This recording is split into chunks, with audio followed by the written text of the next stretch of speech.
Μπορεί να μου εξηγήσει κάποιο πώς αυτοί που δεν έρχονται ποτέ στο πανεπιστήμιο τα περνάνε όλα τα μαθήματα συνέχεια? Πραγματικά δεν μπορώ να καταλάβω πώς το κάνουν αυτό το πράγμα. Εγώ κάθομαι εδώ και 2 μήνες και σκοτώνομαι στο διάβασμα, κυριολεκτικά. 2 μήνες ρε δεν έχω βγει από το σπίτι, απλά διαβάζω όλη μέρα. Και έχω μία φίλη, η οποία ρε δεν έχει πατήσει στο μάθημα μία φορά. Μία φορά όλο το εξάμηνο δεν έχει έρθει ποτέ. Δεν έχει δει το πανεπιστήμιο ούτε από μακριά. Και τα πάει ρε τέλεια.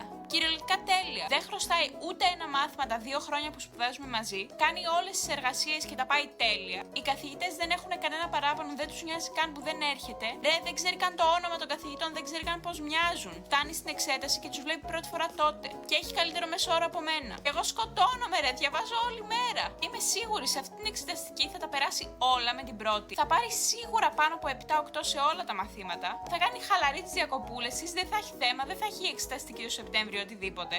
Είναι στανταράκι, εδώ και 2 χρόνια που σπουδάζουμε μαζί, αυτό γίνεται κάθε χρόνο. Δηλαδή, οριακά δεν θέλω να τη στέλνω τις σημειώσεις. Πραγματικά με εκνευρίζει. Τέλος πάντων, πάω και τη ρωτάω χθες πώς κατά το κάνεις αυτό.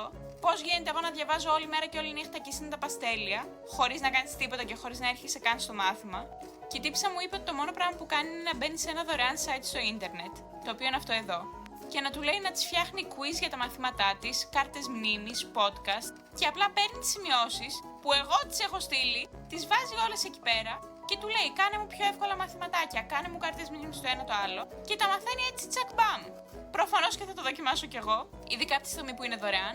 Βέβαια μου είπε ότι εκείνη έχει αγοράσει το premium γιατί αξίζει και έχει πολύ παραπάνω λειτουργίες. Τέλος πάντων, θα διαβάσουμε αυτόν τον τρόπο σε αυτήν την εξεταστική γιατί δεν γίνεται άλλο και θα δούμε πώς θα πάει.